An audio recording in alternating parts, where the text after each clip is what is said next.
I never imagined that the deepest humiliation of my life would come from my own son.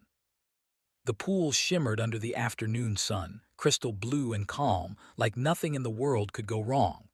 Laughter echoed across the backyard, mostly my daughter-in-law's, sharp and carefree.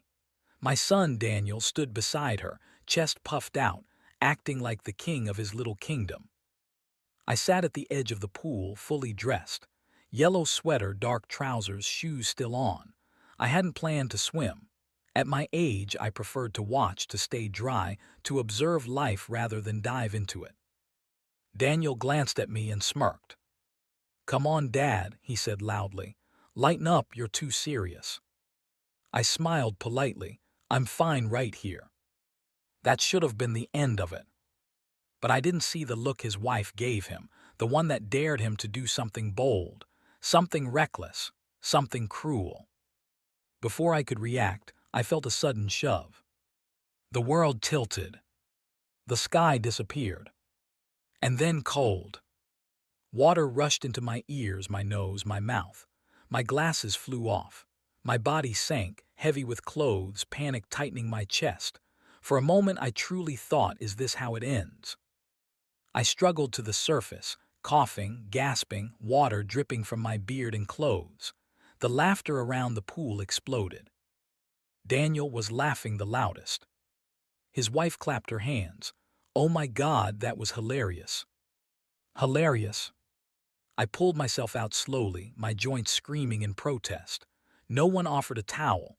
No one asked if I was okay. My son barely met my eyes. "Relax, Dad," he said. "It was just a joke." I stood there, soaked, humiliated, heart pounding. Not from the cold, but from something far worse. Betrayal. I didn't shout. I didn't argue. I didn't cry. I simply smiled. That confused them. I walked toward the house, water pooling behind me with every step. Behind me, I heard his wife whisper, "Wow, he's so dramatic." Inside the guest room, I changed into dry clothes. My hands were steady, my breathing calm. Years ago, I had learned that the loudest power doesn't shout, it waits. That evening, we all sat at the dinner table. Daniel acted as if nothing had happened. He talked about his job, his plans, his future. His wife barely looked at me. I listened. I remembered. After dinner, I cleared my throat. "Daniel," I said gently, "there's something I've been meaning to discuss." He sighed, annoyed. "What now, Dad?" I reached into my folder and placed a document on the table. His wife leaned forward first. "What's that?" "It's the property transfer," I replied calmly. Daniel froze. "You remember this house," I continued. "The one you live in, the one you told everyone you earned." His face went pale.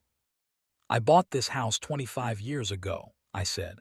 "I let you live here rent-free because you were my son, because I believed family meant respect." His wife frowned. "Daniel said this place was basically his." I looked at her. "It was never his, it was always mine." The room fell silent.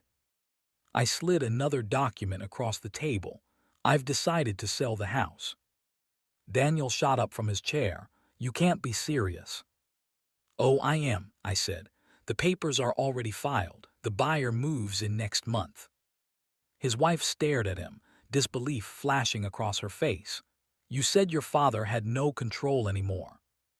Daniel stammered. I thought." I raised a hand.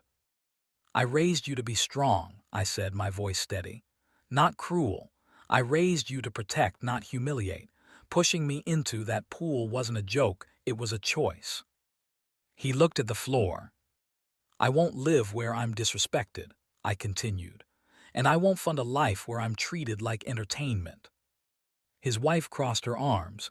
"So what, you're just kicking us out?" "No," I replied. "Your actions did that." The next weeks were quiet. I moved into a small apartment near the sea. Simple, peaceful, mine. Daniel called me once. "Dad," he said softly, "I messed up." I listened. "I wanted to look impressive," he admitted. I didn't realize I was hurting you. I closed my eyes. You didn't realize because you didn't look. There was silence. I don't know if I can forgive you yet, I said honestly, but I hope you learned something from this. Since then, I've learned something too. Respect isn't demanded by force. It's earned by how you treat those who love you. And sometimes, the strongest move isn't pushing someone into the water. It's standing up afterward, walking away with dignity, and reminding everyone exactly who you are.